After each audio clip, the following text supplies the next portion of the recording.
আল্লাহ রাব্বুল আলামিন কোরআনুল কারীমে বলেন, কাইফা তাকফুরুনা বিল্লাহি ওয়া কুনতুম আমওয়াতান ফাআহইয়াকুম সুম্মা ইউমীতুকুম সুম্মা ইউহয়ীকুম সুম্মা ইলাইহি তুরজাউন।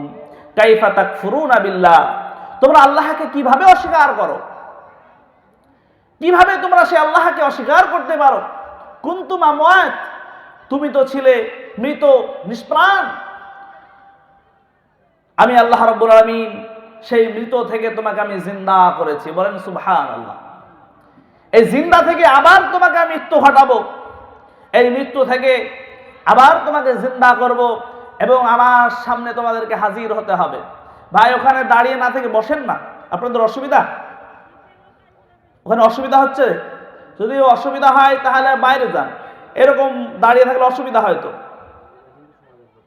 বসেন ভাই, বসেন বসেন ভাই, আপনাদেরকে মহাব্বত করি, আমি মহাব্বত করেই বলি, অত দূর থেকে এসেছি ভাই, বসেন বসেন, বসে শোনেন ভাই। তো কিভাবে তোমরা আল্লাহকে অস্বীকার করতে পারো? তো তুমি তো ছিলে মৃত। অর্থাৎ এখান থেকে আমরা বুঝতে পারি মানুষ জন্মের আগে ছিল মৃত। এটা একটি বিজ্ঞানিক সত্য কথা যে মানুষ জিন্দার আগে সে ছিল মৃত। সেই মানুষ, যেই মানুষ এমন, এই মানুষকে তৈরি করেছেন আল্লাহ রাব্বুল আলামিন। যে মানুষের নাম ছিল না, নিশানা ছিল না, কেউ তাকে চিনত না, কোরআনুল কারীম সে কথা বলেছেন। আল্লাহ রাব্বুল আলামিন বলেন, হাল আতা আলাল ইনসানি হিনুম মিনাদ দাহরি লাম ইয়াকুন শাইআম মাযকুরা। মানুষের জীবনে কি উল্লেখযোগ্য বস্তু হিসেবে পরিগণিত ছিল না? মানুষের জীবনে কি এমন সময় এসেছিল না যখন সে উল্লেখযোগ্য বস্তু হিসাবে পরিগণিত ছিল না? তার নাম ছিল না, কেউ তাকে জানতো না, কেউ তাকে চিনত না। আমি রব্বুল আলামিন তাকে তৈরি করেছি। কেমন ভাবে তৈরি করেছি? আল্লাহ রাব্বুল আলামিন কোরআনুল কারীমে বলেন, ইন্না খালাকনাকুম মিন তুরাবিন সুম্মা মিন নুতফাতিন সুম্মা মিন আলাকাতিন সুম্মা মিন মুদগা। আমি আল্লাহ রাব্বুল আলামিন তোমাকে সৃষ্টি করেছি মাটির উপাদান দিয়ে, অর্থাৎ মানুষ মাটির উপাদান থেকে তৈরি।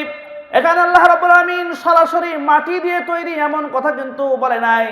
আল্লাহ রাব্বুল আলামিন শুধুমাত্র হযরত সাইয়্যিদিনা আদম আলাইহিস সালাতু ওয়াস সালামকে মাটি দিয়ে তৈরি করেছেন।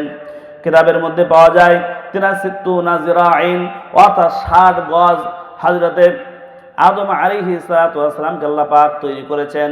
আদম আলাইহিস সালাতু ওয়াস সালাম তিনাকে আল্লাহ রাব্বুল আলামিন মাটি দিয়ে তৈরি করেছেন, আমাদেরকে কিন্তু মাটি দিয়ে তৈরি করে নাই। তার জন্য আল্লাহ রাব্বুল আলামিন বললেন, তোমাদেরকে সৃষ্টি করেছি শুধুমাত্র মাটির উপাদান দিয়ে। মাটির উপাদান, মাটি এত দামি জিনিস। বিজ্ঞানীরা গবেষণা করেছেন, বিজ্ঞানীরা বলেছেন এই মাটি এমন দামি, এই মাটির মধ্যে রয়েছে অক্সিজেন, এই মাটির মধ্যে রয়েছে সিলিকন, এই মাটির মধ্যে রয়েছে অ্যালুমিনিয়াম, এই মাটির মধ্যে রয়েছে calcium, potassium, sodium, nitrogen, hydrogen, এরকম 10টি উপাদান আল্লাহ রাব্বুল আলামিন মাটির মধ্যে রেখেছেন। বলেন সুবহানাল্লাহ। এই মাটি থেকে বান্দা আমি তোমাকে তৈরি করেছি, আর তোমার আদিপিতা আদম আলাইহিস সালাতু ওয়াস সালামকে তৈরি করেছি, আর তোমাকে তৈরি করেছি আমি তার নির্যাস উপাদান দিয়ে। বলেন সুবহানাল্লাহ। তার জন্য আল্লাহ রাব্বুল আলামিন বলেন, ফাইন্না খালাকনাকুম মিন তুরাবিন সুম্মা মিন নুতফাতিন সুম্মা মিন আলাকাতিন সুম্মা মিন মুদগা। আমি রব্বুল আলামিন তোমাকে সৃষ্টি করেছি মাটির উপাদান। অর্থাৎ তুমি দুনিয়ায় আসার আগে তোমার পিতার পৃষ্ঠদেশ হতে আবেগে নির্গত 1 ফোঁটা নাপাক পানি এবং তোমার মায়ের ডিম্বাণু, এই দুটোকে একত্রিত করে আমি রব্বুল আলামিন তোমাকে তৈরি করেছি। এমন করে তৈরি করলাম বান্দা, এমন ভাবে আমি যে রব, আমি যে আল্লাহ, কেমন ভাবে বান্দা তোমাকে মায়ের পেটের মধ্যে আমি বানালাম। শোনো, এমন ভাবে বানালাম, ওই যে ছোট্ট উপাদান, ওই যে ছোট্ট নাপাক পানি, ওই নাপাক পানিকে আমি, সে নাপাক পানি রাখি নাই, সেই নাপাক পানিটাকে আমি রক্তে পরিণত করে দিয়েছি। রক্তটাকে শুধু রক্ত রাখি নাই, ওই রক্তটাকে আবার গোশতে আকরার দিয়েছি, গোশতে পরিণত করে দিয়েছি। ওই গোশতকে আমি আস্তে আস্তে বড় করে আমি রব্বুল আলামিন তোমার মতো মানুষ তৈরি করেছি। বলেন সুবহানাল্লাহ। ওরে বান্দা এমন করে বানালাম, হাড় ছিল না, কিছুই ছিল না, এমন সুন্দর করে বানালাম বান্দা। ফাঁকা সাউনাল ইদামা লাহমা, গোশত দিয়ে হাড্ডি দিয়ে একটি স্ট্রাকচার, একটা বডি তোমার মায়ের ভিতরে আমি রব্বুল আলামিন তৈরি করলাম। এমন ভাবে তৈরি করলাম দুনিয়ার কেউ তৈরি করে নাই, দুনিয়ার কেউ তোমার কথা ভাবে নাই। আমি রব্বুল আলামিন তৈরি করেছি এবং তোমার খাবারের ব্যবস্থা করেছি। কেমন ভাবে রে বান্দা, যখন তুমি তোমার মায়ের পেটের মধ্যে ছিলে, তারপর তোমার শরীরে যখন রূহ দেওয়া হলো, তোমার খাবারের প্রয়োজন আমি রব্বুল আলামিন বুঝেছি। দুনিয়ার কোনো নেতা বোঝে নাই, দুনিয়ার কোনো মানুষ বোঝে নাই রে বান্দা। ও বান্দা শোনো, আমি যখন তোমাকে রূহ দিয়ে দিলাম, আমি রব্বুল আলামিন চিন্তা করেছি আমার বান্দার খাবার প্রয়োজন। তখন আমি রব্বুল আলামিন তোমার মায়ের মাসিক রক্ত বন্ধ করে দিয়ে মাসিকের যে তার, সেই তারটি তোমার লাভির সঙ্গে সেট করে দিয়েছি। সুবহানাল্লাহ। আমি তো এমন রব রে বান্দা, যে বান্দা সেই রক্ত তোমাকে মুখ দিয়ে খাওয়াতে পারতাম, কিন্তু আমি তোমার সেই মুখটা কভার দিয়ে বন্ধ করে দিয়েছি, যেন পেটের মধ্যে কোনো নাপাক কোনো জিনিস যেন তোমার মুখে না চলে যায়। কেননা আমি রব্বুল আলামিন দুনিয়ায় গিয়ে আমার শুকরিয়া আদায় করবা, দুনিয়ায় গিয়ে আমার ইবাদত করবা, এই মুখ দিয়ে ভালো ভালো কথা বলবা, তার জন্য নাপাক রক্ত তোমার মুখ দিয়ে না দিয়ে লাভির মধ্যে দিয়ে তোমার শরীরটাকে আমি জিন্দা করেছি। সুবহানাল্লাহ।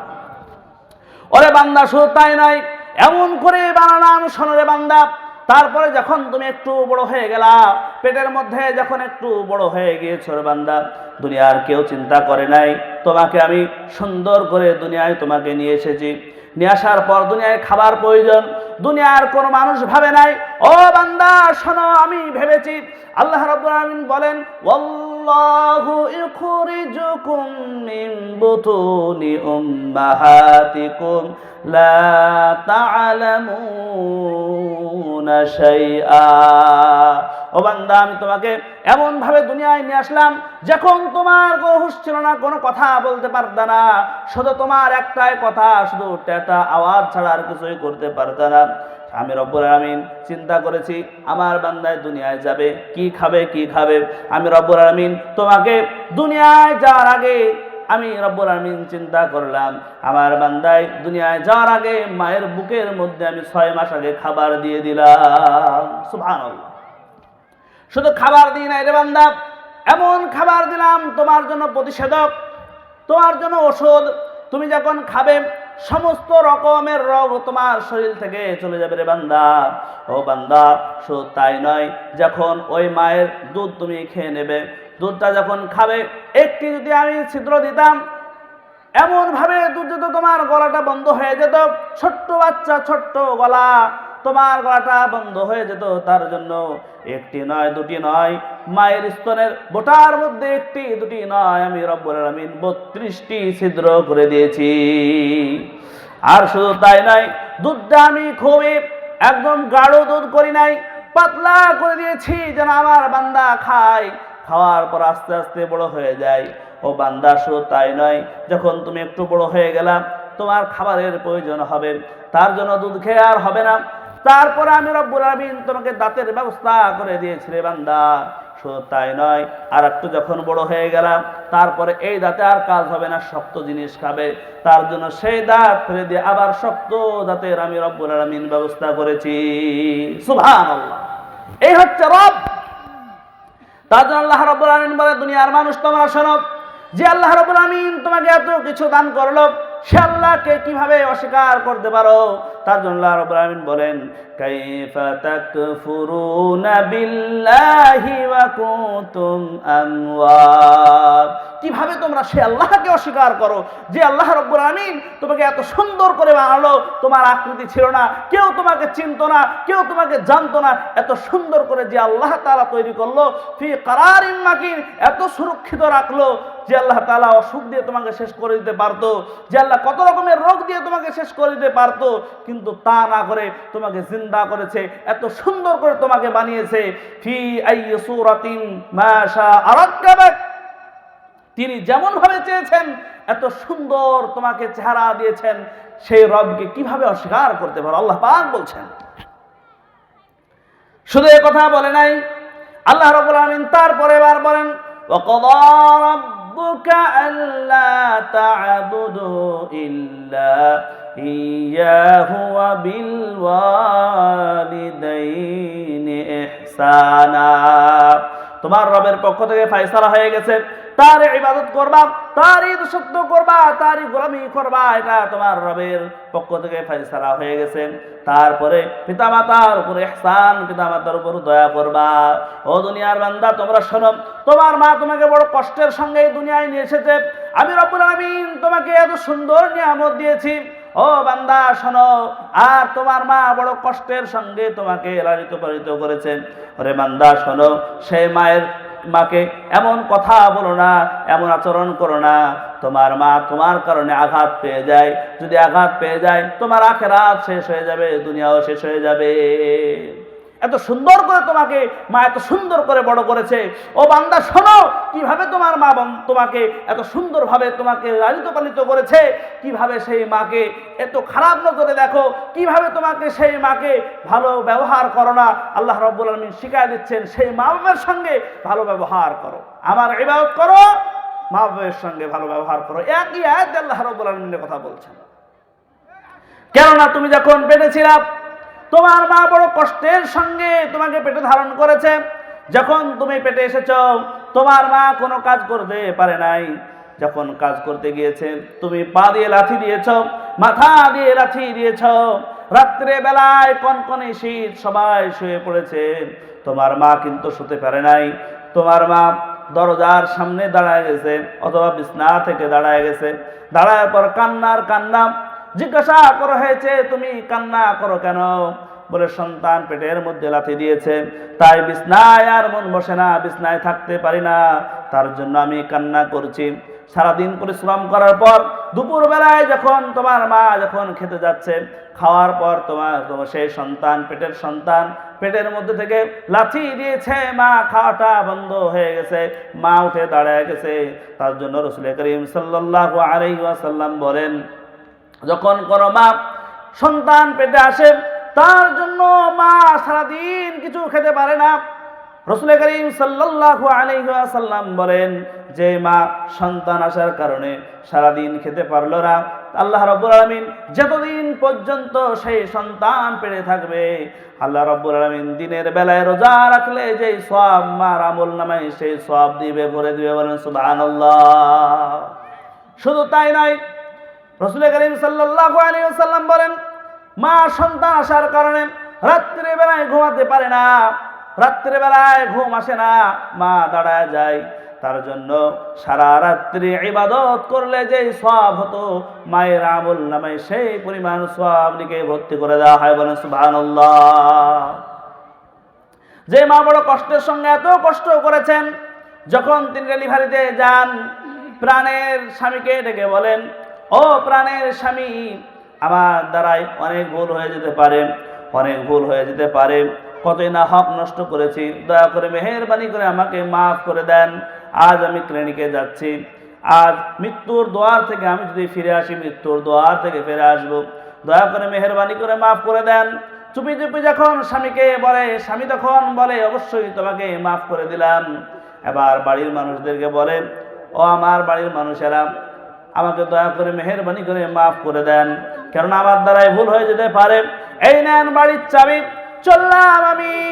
এই কথা বলে মা যখন ক্লিনিকে চলে যান, যাওয়ার পর বাচ্চা ডেলিভারি যখন হয়, কত কষ্ট।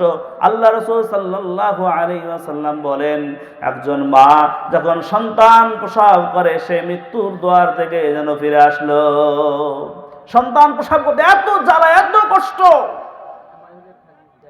আল্লাহর নবী সাল্লাল্লাহু আলাইহি সাল্লাম বলেন, যখন একজন মা তার সন্তান যখন হয়ে গেল, শরীর থেকে বালতি বালতি রক্ত ক্ষরণ হলো, আল্লাহর নবী বলেন, জিহাদের ময়দানে জিহাদ করলে যে সওয়াব হতো, মায়ের আমল নামায় সেই পরিমাণ আল্লাহ রাব্বুল আলামিন সওয়াব লিখে দেন। বলেন সুবহানাল্লাহ।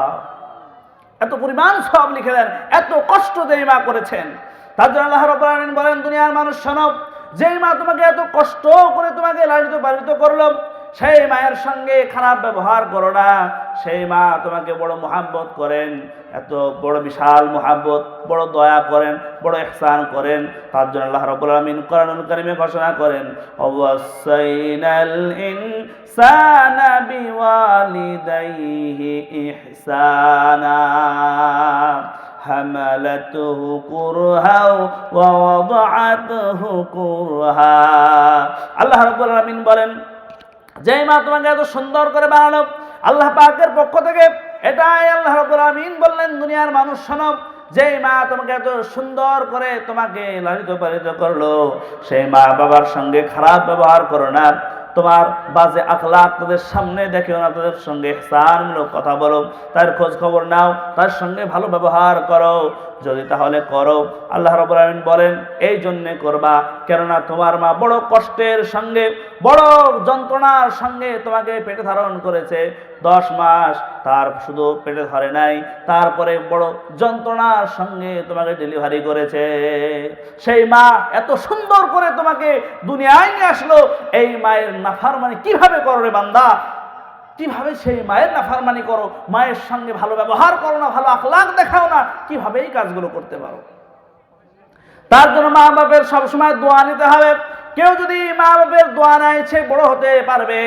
আর যে মা বাপের দোয়া নেবে না, মা বাপের সঙ্গে ভালো ব্যবহার করবে না, রাসূল করিম সাল্লাল্লাহু আলাইহি সাল্লাম বলেন, হুমা জান্নাতুকা ওয়া নারুকা, তোমার পিতামাতাই হলো তোমার জান্নাত, তোমার পিতামাতাই হলো তোমার জাহান্নাম। ভালো ব্যবহার যদি করো, তাদের দোয়ার ফসলে, তাদের দোয়ার বদৌলতে তুমি জান্নাত নসিব হয়ে যাবে।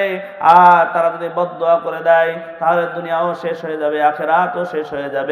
আল্লাহ নবী সাল্লাল্লাহু আলাইহি ওয়াসাল্লাম বলেন, একটি পাপের সাজা আল্লাহ রাব্বুল আলামিন দুনিয়াতে দিয়ে দেন।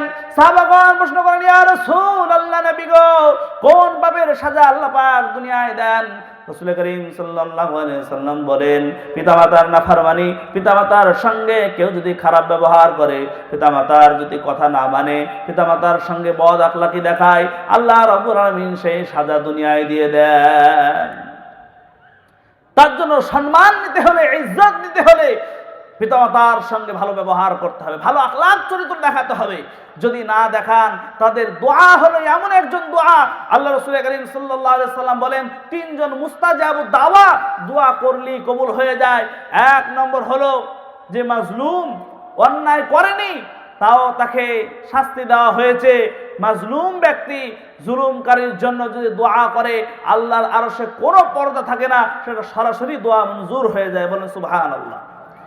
নবী করিম সাল্লাল্লাহু আলাইহি সাল্লাম বলেন, 2 নম্বরে মুসাফির, যে রাস্তায় সফর করে, সফর করতে করতে কেউ যদি দোয়া করে, সেই দোয়া কোনো পর্দা থাকে না, সরাসরি কবুল হয়ে যায়। 3 নম্বর হলো পিতামাতার দোয়া, ভালো দোয়া হোক, খারাপ দোয়া হোক, সঙ্গে সঙ্গে আল্লাহর দরবারে মঞ্জুর হয়ে যায়। বলেন সুবহানাল্লাহ। মায়ের দোয়ার এত পাওয়ার, এত পাওয়ারফুল দোয়া, কেননা মা দুনিয়ার মধ্যে সবচাইতে সন্তানকে বেশি যিনি ভালোবাসেন, তিনি হলেন মা। রাসূল করিম সাল্লাল্লাহু আলাইহি সাল্লাম বলেন, আল্লাহ তাআলা যখন মুহাব্বত নামক বস্তুটি তৈরি করেছেন, 100 ভাগে ভাগ করেছেন। ভাগ করার পর 1 ভাগ দুনিয়ার সবাইকে দিয়েছেন, একটু একটু একটু একটু করে মায়ের মধ্যে একটু বেশি দিয়েছেন। বলেন সুবহানাল্লাহ। এত মা ভালোবাসে, যেই মা সন্তানের জন্য সব করতে পারে, নিজের স্বামীকেও ভালো ব্যবহার দেখায় না, শুধুমাত্র সন্তানের কারণে। আমি দেখতে পাই, আমিও তো বাড়িতে থাকি, সন্তানকে মা এত পরিমাণ ভালোবাসে।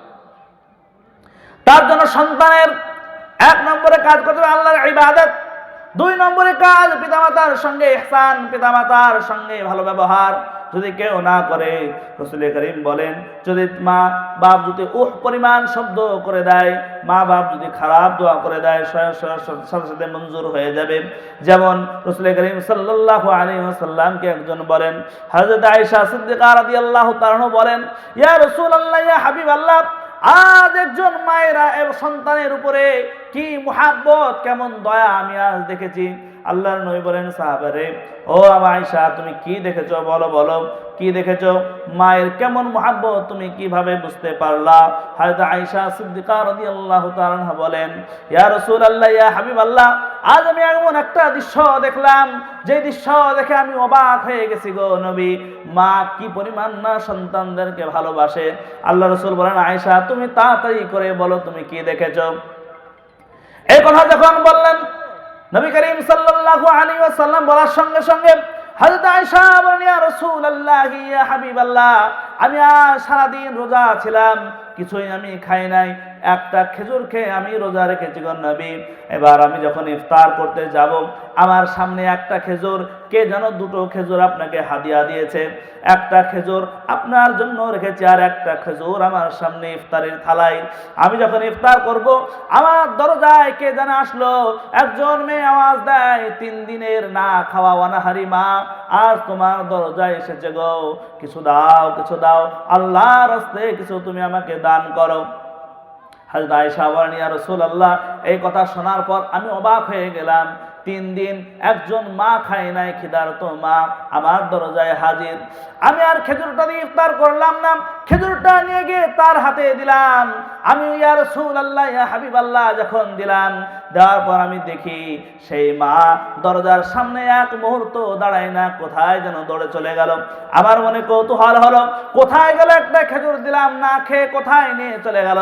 আমি একটু আগে দেখছি, আমি একটু আগে গেলাম, যাওয়ার পর আমি সেখানে গিয়ে দেখি তার সন্তান দুটো, সেই সন্তান 3 দিন ধরে কিছু খায় নাই, মাটিতে হাবুডুবু খেলছে।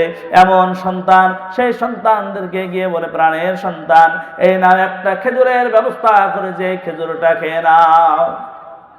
সন্তান আওয়াজ দিলেন, মাগো, তুমি তো কিছুই খাও না 3 দিন ধরে, তোমারও যে খিদার জ্বালা পেটের মধ্যে, আমারও খিদার পেটে জ্বালা, ও মা তুমি কি খাবে না? মা আওয়াজ দিল, সন্তান, তুমি যদি খাও তুমি একটু হাসবা, ওই হাসিতেই আমার পেটটা ভরে যাবে। বলেন সুবহানাল্লাহ। কি মুহাব্বত দিয়ে আল্লাহ তাআলা মাকে তৈরি করেছে। সন্তান দুটো খেজুর দুটো খেলো। হযরত আয়েশা বলেন, ইয়া রাসূলুল্লাহ, ইয়া হাবিবাল্লাহ, তারপর আমি মনে করলাম যে খেজুরটি আমি রাসূলুল্লাহর জন্য রেখেছি, সেই খেজুরটি আমি মাকে দিয়ে দেব, তাহলে মা খাবে, খেয়ে হয়তো পানি খেয়ে কিছুক্ষণ পর্যন্ত সুস্থ থাকবে। সাহাবায়ে কেরাম রাদিয়াল্লাহু তাআলা আনহুমদেরকে দিয়ে হযরত আয়েশা ডাকালেন, একজন সাহাবাকে ডেকে নিয়ে আসলেন। আসার পরে সেই মা হযরত আয়েশা রাদিয়াল্লাহু তাআলা বলেন, মা, এই যে খেজুর আমি রাসূলুল্লাহর জন্য রেখেছিলাম, এই খেজুরটাও আপনি নিয়ে যান। হযরত আয়েশা বলেন, আমি দেখলাম ওই খেজুরটি না খেয়ে খেজুরটি নিয়ে আবার সেই মা দৌড় দিল। যখন মা দৌড় দিল, আমি আর একটু আগে গেলাম, আমি দেখি এবার কি করে। সেই মা খেজুরটি না খেয়ে ব্যাগের মধ্যে রেখে দিল। সন্তান তখন আওয়াজ দেয়, মা তুমি কি খাবে না? এই খেজুরটি কেন রাখলে? মা আওয়াজ দিলে, সন্তান রে, এবার হয়তো কোথায় যাব, কোথায় না ফিরবো, খাবার পাবো কিনা জানি না। যদি খাবার না পাই, তোমাদের যখন আবার খিদা লাগবে, তখন এই খেজুরটি খেয়ে তোমরা পানি খাবে। সন্তান বলে, মা গো, তুমি কি কিছুই খাবে না? বলো, তোমাদের মুখের হাসি আমার পেট ভরায়া দেয়। কি পরিমাণ ন্যাচারাল, একদম ন্যাচারাল যে ভালোবাসা, মায়ের ভালোবাসা, দুনিয়ার কেউ আপনাকে এত নিঃস্বার্থে ভালোবাসে না যেরকম মা আপনাকে ভালোবাসে। পিতা আপনাকে এমন ভালোবাসে, পিতা চায় যে আমার সন্তান আমার চাইতে বড়লোক হোক, আমার চাইতে টাকাওয়ালা হোক, আমার চাইতে ভালো থাকুক। দুনিয়ার একটা মানুষই চায়, তিনি হচ্ছেন পিতা আর মাতা, তাছাড়া কেউ চায় না দুনিয়ার যে আপনি ভালো থাকেন। তার জন্য আল্লাহ রাসূল বলেন, যে পিতামাতা এত সুন্দরভাবে তোমাকে বানালো, সেই পিতামাতার সঙ্গে নাফরমানি করো না। যে পিতামাতা তোমাকে এত সুন্দরভাবে মুহাব্বত করলো, নিজে না খেয়ে যেই মা খাওয়ালো, তাদের সঙ্গে খারাপ ব্যবহার করো না।